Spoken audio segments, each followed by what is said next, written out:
Hello students, welcome back once again. My name is Abhishek Sahu. कैसे हैं आप सभी? आज के इस वीडियो में हम करने वाले हैं class 12 physics magnetic effect of current से एक बहुत ही ज्यादा शानदार सा टॉपिक जो कि है गैल्वेनोमीटर। वीडियो को स्टार्ट करने से पहले मैं आपको बता दूं कि इस टॉपिक को अगर हम चाहें तो 5 मिनट के अंदर, सिर्फ 5 मिनट के अंदर खत्म कर सकते हैं। आपको वर्किंग प्रिंसिपल और छोटी सी बातें बता के आपको एकदम समझ में आ जाए, कॉन्सेप्ट क्लियर हो जाएंगे। लेकिन आपको अगर बारीकियों को समझना है तो कम से कम आपको थोड़ा सा टाइम तो देना पड़ेगा अपने बहुत ज्यादा कीमती समय में से। देखिए, बस मैं आपसे एक बात कहना चाहता हूं कि इस वीडियो को अगर आप एक बार पूरा देख गए, तो मुश्किल है कि कोई भी डाउट आपके दिमाग में रह जाए। तो ये मेरी गारंटी है कि आज के बाद आपको गैल्वेनोमीटर की हमेशा खुशबू आएगी, आपका रोम रोम गैल्वेनोमीटर की खुशबू से सुगंधित हो जाएगा। ठीक है ना?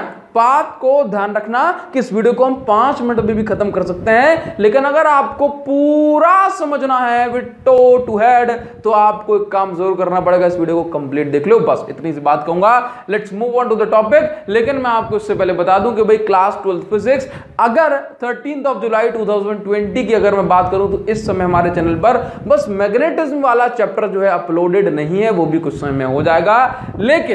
लेकिन इसके बाद अगर आप कोई भी यूनिट सर्च करें, चाहे फर्स्ट यूनिट हो, सेकंड हो, चाहे आपका ईएमआई हो, एसी हो, इलेक्ट्रोमैग्नेटिक वेव हो, रे ऑप्टिक्स हो, वेव ऑप्टिक्स हो, सेमीकंडक्टर हो, या फिर डुअल नेचर ऑफ मैटर हो, हर यूनिट आपको अवेलेबल मिलेगी, ऑलरेडी अपलोडेड है। तो आप देख सकते हैं हर चैप्टर को। बस टॉपिक नेम के बाद अभिषेक साहू लिख के सर्च कर देना, दैट्स ऑल। इतनी सी कहानी है हमारी। चलिए तो बात करें, हमारा जो आज का टॉपिक है वो है गैल्वेनोमीटर। गैल्वेनोमीटर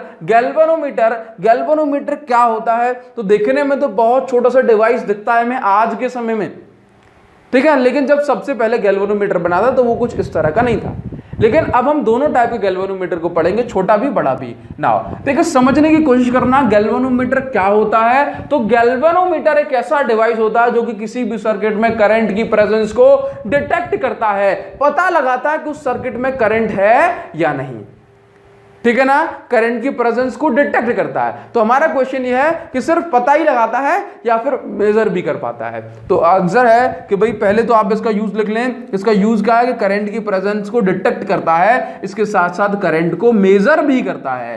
क्या? करंट को मेजर भी करता है, करंट मेजर भी कर सकता है, लेकिन सिर्फ बहुत छोटा सा करंट मेजर कर सकता है। कितना? सिर्फ बहुत छोटा सा करंट मेजर कर सकता है, जो कि आपका मिली एम्पियर में हो सकता है या फिर आपका माइक्रो एम्पियर में हो सकता है। सिर्फ इतना छोटा सा करंट ये मेजर कर सकता है। इससे ज्यादा अगर आपने करंट देने की कोशिश की तो जो है ना ये खराब हो जाएगा, इसमें आग लग जाएगी, ध्वस्त पड़ जाएगा। ठीक है ना? मतलब जोर से चिल्लाएगा मम्मी, लेकिन जो है ना मेजर नहीं कर पाएगा। ठीक है, चलिए तो यहां पे डिटेक्ट मेजर कर सकता है milli ampere, micro ampere current. बोला इतना छोटा सा करंट मेजर करने की क्या जरूरत है? बोला माइक्रो एम्पियर करंट मतलब 0.0000001 एम्पियर, इतने छोटे से करंट मेजर को करने की क्या जरूरत पड़ गई? तो हमारा आंसर है कि भाई अगर मान लो आप दो किसी साइंटिस्ट बन गए, बहुत खुशी की बात होगी। अगर आप साइंटिस्ट बन गए, उसके बाद आपने कोई एक्सपेरिमेंट किया, आप अपने एक्सपेरिमेंट में क्लेम करते हैं कि देखो मैंने जो है ना अपने एक्सपेरिमेंट से इस तरह से हम बिजली,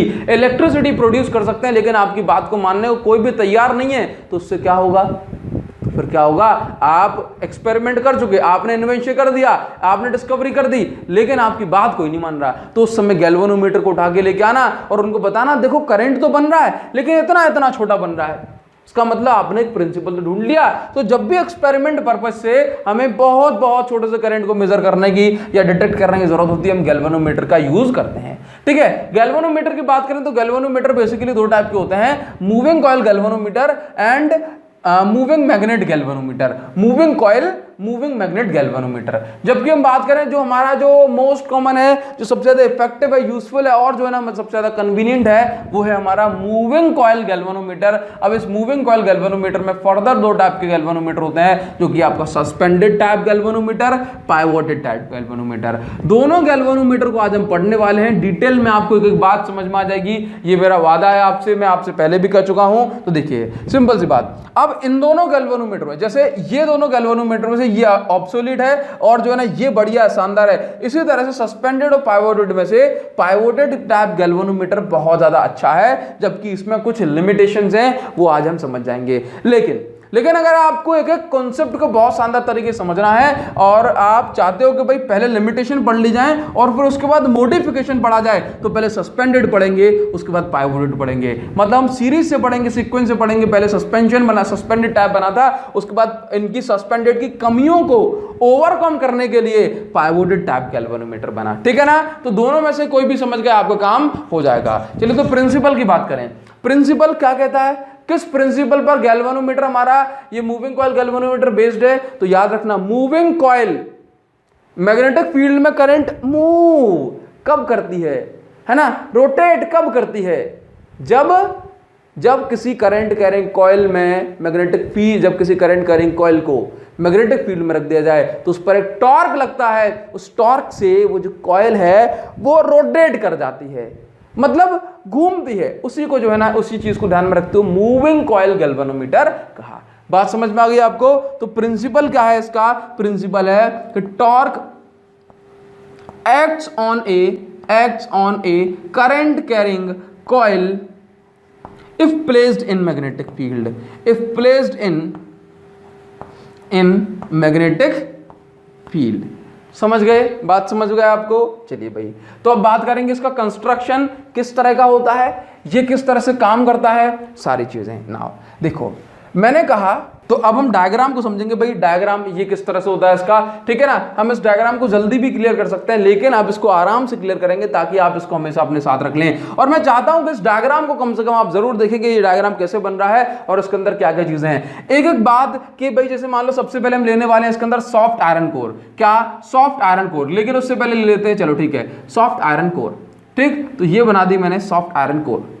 सॉफ्ट आयरन कोर का मतलब है सॉफ्ट आयरन का एक छोटा सा पीस। आपको हर बात का रीजन मिलेगा कि सॉफ्ट आयरन का ही क्यों लिया, ठीक है ना? हम कुछ और भी ले सकते थे, सारी चीजें। सॉफ्ट आयरन का पीस लिया हमने एक, और इसके ऊपर लगा दी एक एल्यूमिनियम की फ्रेम। क्या?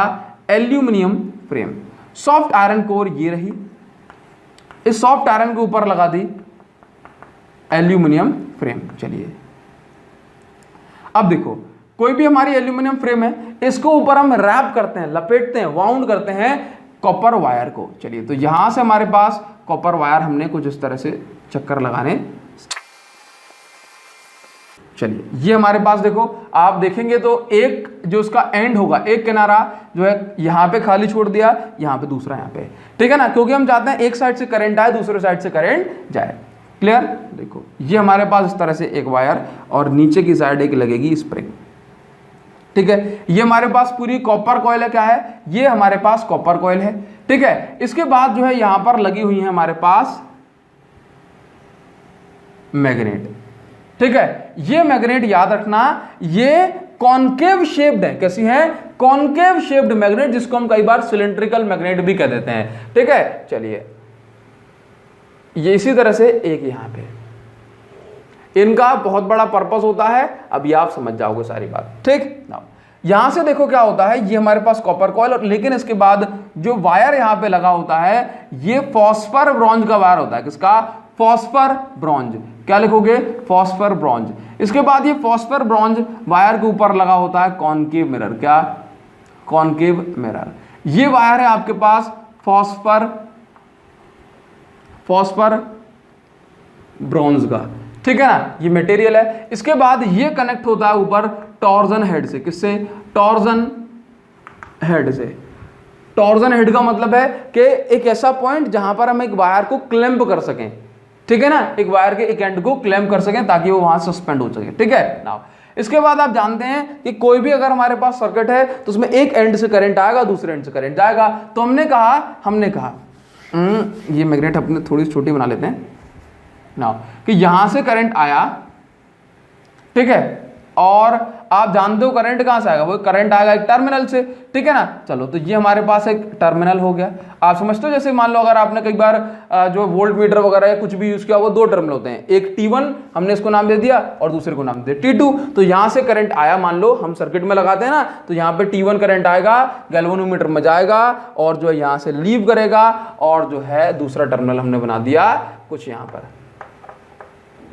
ठीक है ना। देखो इसके बाद हम चाहते हैं कि एयर के कारण से कोई भी प्रॉब्लम ना हो, एयर के कारण से कोई भी प्रॉब्लम ना हो, तो हम जो है इसको एक एयर टाइट कंटेनर में बंद कर देंगे। ठीक है, तो हम बोलेंगे कि भाई केवल टर्मिनल को बाहर निकालना है, किसको, केवल टर्मिनल बाहर दिखने चाहिए, और ये पूरा का पूरा जो सिस्टम है वो एयर टाइट कंटेनर में पैक हो जाएगा। ठीक है ना, एयर टाइट कंटेनर में ये पैक हो जाएगा। टर्मिनल बाहर क्यों, क्योंकि हम भाई कनेक्शन कहां से लेंगे, कनेक्शन तो टर्मिनल से लेंगे। ठीक है ना। नाउ अब देखना, देखो सारी चीजें हो गई, हमने इसका पूरा सिस्टम बना दिया है। ये जो स्प्रिंग है ये भी कौन सी है, ये भी फॉस्फर ब्रॉन्ज की स्प्रिंग है। कैसी, फॉस्फर ब्रॉन्ज की स्प्रिंग है। ठीक है ना। चलिए देखो ध्यान से देखना, इसको भी हम पाइवोट कर दें। ठीक है, देखो ध्यान से देखो, कंडीशन क्या है, कंडीशन सिर्फ इतनी से कि करंट मान लो यहां से आया अंदर, ये करंट आया। अब बोला सर ये कॉनकेव मिरर में से करंट फ्लो हो जाएगा, नहीं, कॉनकेव मिरर तो वायर के ऊपर लगा है। ठीक है ना, करंट तो वायर से ही आ रहा है। ये देखो वायर से करंट आया, सबसे पहले करंट आएगा यहाँ पे, ये गया नीचे, ये गया यहाँ पे, ये गया यहाँ पे। इसके बाद करंट घूमेगा, ये यहाँ पे, ये अपनी साइकिल पूरी करेगा, घूमते घूमते यहाँ से आएगा और यहाँ से लीव कर जाएगा, यहाँ से लीव कर जाएगा, और जो है टर्मिनल T2 से करंट बाहर हो जाएगा। क्या आपको इतनी बात समझ में आई? नाउ देखो बहुत सुंदर सी बात आपको बताएं कि आप अब उसी प्रिंसिपल पे पहुंच गए जब हमने पढ़ा था torque acting on a coil. देखिए जब हमने कहा कि इसमें जो है करंट फ्लो रहा है यहाँ पे और मैग्नेटिक फील्ड की डायरेक्शन है कुछ इस तरह से, तो उस पर टॉर्क लगेगा।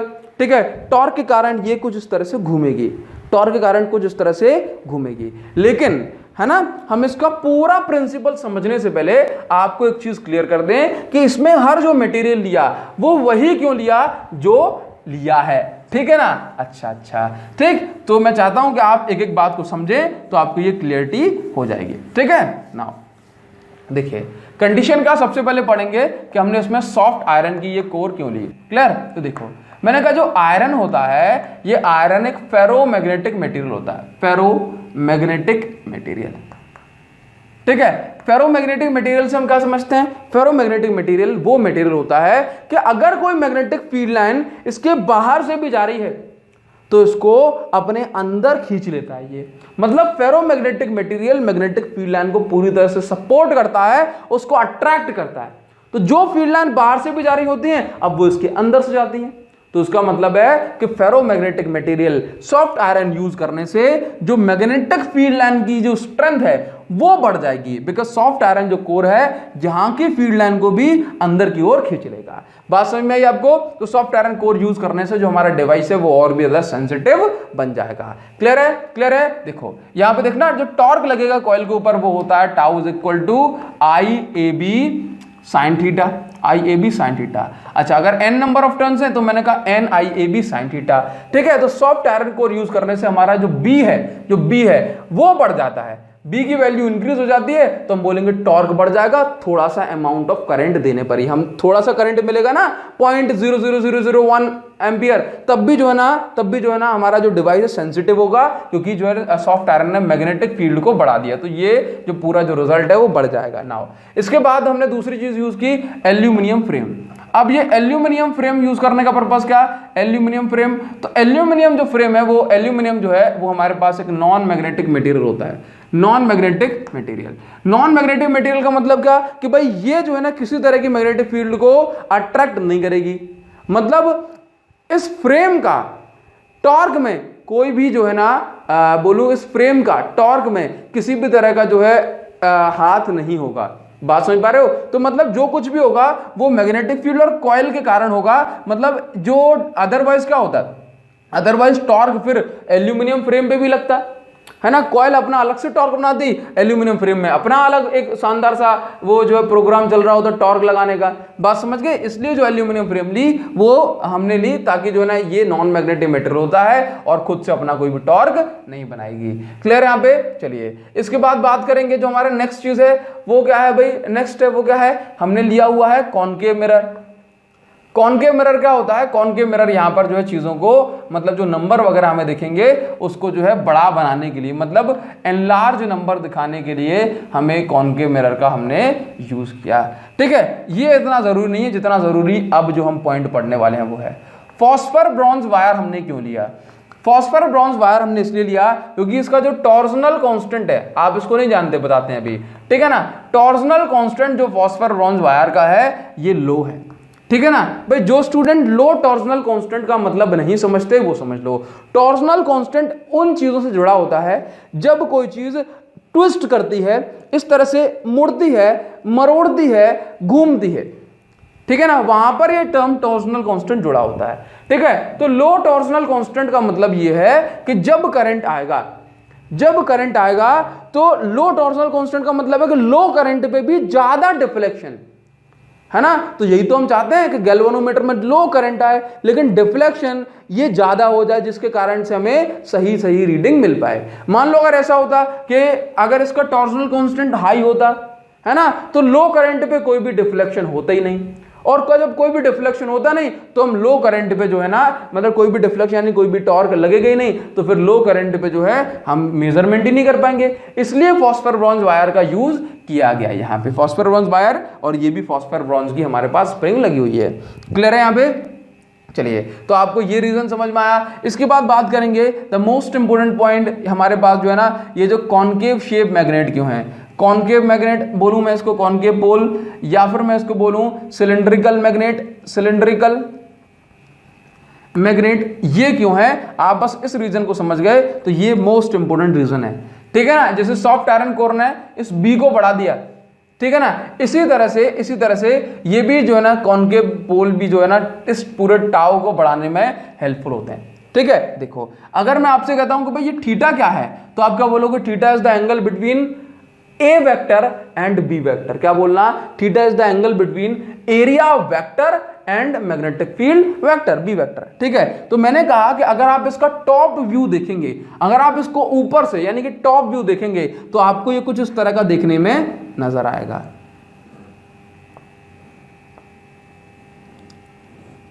ये देखो, ठीक है, ये बनी है ऊपर से देखने में कॉइल, बना देते हैं अभी, ये देखो कॉइल, ठीक है, ये कॉइल ऊपर से देखने पर, टॉप व्यू देखने में आपको कुछ इस तरह का नजर आएगा।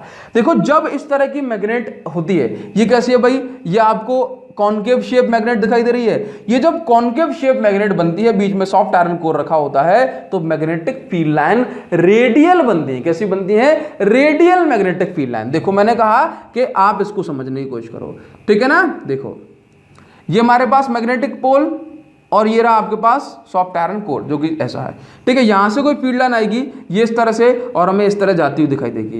यहां से कोई फील्ड लाइन आएगी, इसमें ऐसे एंटर करेगी, सीधी निकल जाएगी, अंदर होती है इसकी फील्ड लाइन लेकिन अंदर कहाँ नहीं है, ठीक है। यहां से जाएगी, यहां से इस तरह दिखेगी, यहां से, मतलब आप देख पा रहे हो कि इसमें जो है ना हर डायरेक्शन में आपको फील्ड लाइन दिख रही है, और आप इसको ओवरऑल देखोगे तो आपको ये रेडियल मतलब आपको गोल गोल दिखाई देगी, ठीक है ना। तो कॉनकेव शेप मैग्नेटिक पोल लेने से और बीच में सॉफ्ट आयरन अगर है, तो जो है आपको पूरी तरह से कैसी मैग्नेटिक फील्ड लाइन मिलेगी, मतलब रेडियल मैग्नेटिक फील्ड लाइन मिलेगी। कैसी, रेडियल मैग्नेटिक फील्ड आपको नजर आएगी, ठीक है। तो इसका एक कारण क्या, मैं दो कारण बताऊंगा इसके। देखो कॉनकेव मैग्नेटिक पोल लेने से आपको जो है रेडियल मैग्नेटिक फील्ड मिलेगी। अब इस रेडियल मैग्नेटिक फील्ड से क्या होता है कि आपको मैक्सिमम टॉर्क मिलता है हर पॉइंट पर। आपको क्या मिलता है, हर कंडीशन में, हर समय पे, हर पॉइंट पे आपको मैक्सिमम टॉर्क मिलेगा, ठीक है। ऐसा कैसे होता है, याद रखना कि ये जो टॉर्क है ये मैक्सिमम कब होगा, जब ये साइन मैक्सिमम हो जाए। साइन मैक्सिमम कब होगा, साइन 90 पर। इसका मतलब है कि एरिया वेक्टर और मैग्नेटिक फील्ड वेक्टर के बीच में एंगल बनना चाहिए 90 डिग्री। एरिया वेक्टर और मैग्नेटिक फील्ड वेक्टर के बीच में एंगल बनना चाहिए 90 डिग्री, ठीक है। मैंने कहा कि जब ये कॉइल, देखो 1 सेकेंड,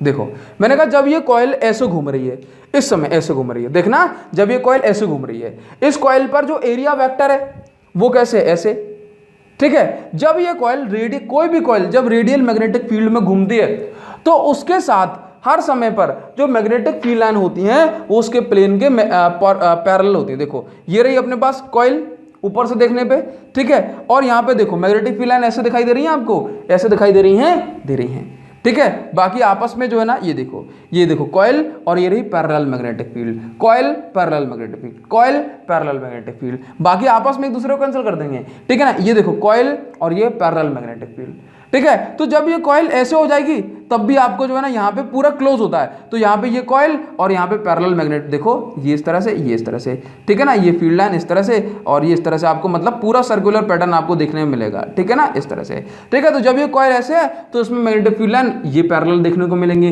जब ये कॉइल ऐसे हो जाएगी तो मैग्नेटिक फील्ड लाइन इसमें ये पैरेलल देखने को मिलेंगी, ठीक है। देखो तो इसका मतलब कॉइल ऐसे, कॉइल ऐसे, कॉइल ऐसे हो गई, ठीक है, ये कॉइल ऐसे, तो मैग्नेटिक फील्ड लाइन भी इसके पैरेलल, मतलब मैग्नेटिक फील्ड लाइन ऐसे, तो देखो मैग्नेटिक फील्ड लाइन ऐसे, कॉइल ऐसे।